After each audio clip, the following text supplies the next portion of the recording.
Hello বন্ধুরা, দা info 365 এর পক্ষ থেকে আমি সুকান্ত সকলকে জানাই আন্তরিক প্রীতি ও শুভেচ্ছা। আজ আমরা যে টপিকের উপর কথা বলছি সেটা হলো এবার বাংলাদেশ জুড়ে আরও ভয়ানক অবস্থা সৃষ্টি হয়েছে। দেওয়া হলো শুট অ্যান্ড সাইট অর্ডার। এই শুট অ্যান্ড সাইট অর্ডার কি সে সম্পর্কে আমরা আপনাদেরকে বলবো।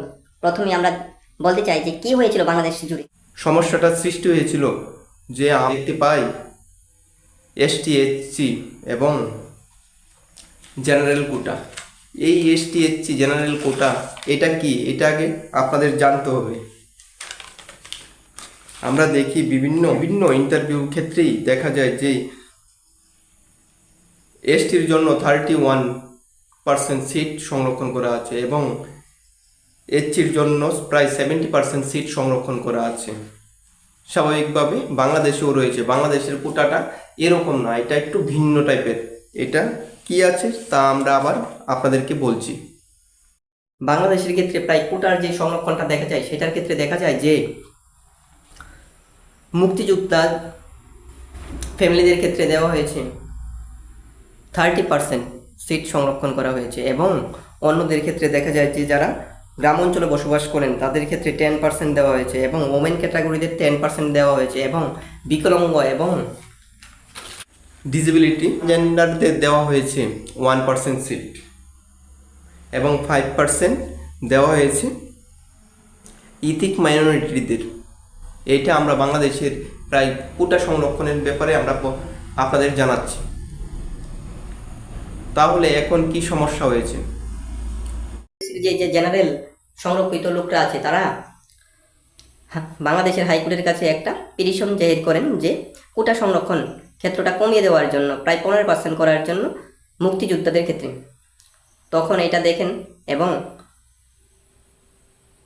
পিটিশনের ফলাফল হাইকোর্ট দেওয়ার পর এটা সরকারের কাছে পাঠানো হয়। সরকার ভালোভাবে না দেখেই প্রায় কোটাগুলি সবগুলি বন্ধ করে দিয়েছেন। সংরক্ষণ কোটাই ছিলই না। তা 2020-এ তা অর্ডার দেওয়া হয়, তা কার্যকারিতা হয় 2022-এ এবং 2024-এ আমরা তা নিয়ে একটা নির্বাচন দেখতে পাই বাংলাদেশে এবং ওই নির্বাচনের ফলাফল দেখা যায় বাংলাদেশের যেই গভর্নমেন্ট চালু ছিল তার ক্ষেত্রে খুব ভালো হয়েছে ফলাফল। তখন সরকারও বুঝতে পারলো যে কোটা সংরক্ষণ যে প্রক্রিয়াটা ছিল এটা ভুল ছিল এবং তার মানুষ চেয়েছে সংরক্ষণহীন এবং যোগ্যতার ভিত্তিতে চাকরি এবং স্কুল কলেজেরও অ্যাডমিশনের ব্যাপারটা। এখন দেখা যাচ্ছে আবার যারা সংরক্ষিত লোকরা ছিল তারা আন্দোলন শুরু করেছে এবং সরকার লাস্ট পর্যন্ত এই আন্দোলন না রুখতে পেরে একটা সংরক্ষণের একটা অংশ তাদেরকে আবার ফিরিয়ে দিয়েছেন এবং সংরক্ষণের কোটাটা এটা কমিয়ে দিয়েছেন। আমি কিভাবে কমিয়ে দিয়েছেন এর পার্সেন্টেজটা আমি বলছি। এই আন্দোলনে প্রায় শতাধিক মানুষ মারা যায়, প্রায় 163 জনের মতন মারা যায় এবং প্রায় 2,500 লোকের মতো আহত হয় এবং হসপিটালে ভর্তি আছে। তো এখন দেখার বিষয় হলো বাংলাদেশ সরকার দেশকে নিয়ন্ত্রণ করার জন্য প্রথমে ইন্টারনেট কানেকশন বন্ধ করেন এবং তারপর আন্দোলন স্থগিত রাখার জন্য পুরা দেশে কারফিউ জারি করেন। তারপরও আন্দোলন স্থগিত হয়নি, তারপর লাঠিচার্জ করেন। এখন যা বলেছিলাম আমি এর আগে যে শুট অ্যান্ড সাইট অর্ডার কি,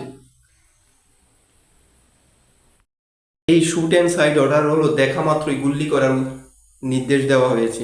এখন দেখা যায় বাংলাদেশের পরিস্থিতি আবার কি হয়। আশা করি উন্নয়নের দিকে যাবে এবং মানুষ বুঝতে পারবে যে না, এটা করা উচিত নয়। এই কোটা সংরক্ষণ নিয়ে আপনারা কি বলবেন? আমাদের ত্রিপুরার কি কোটা সংরক্ষণ করা বাদ দেওয়া উচিত কিনা থাকা উচিত?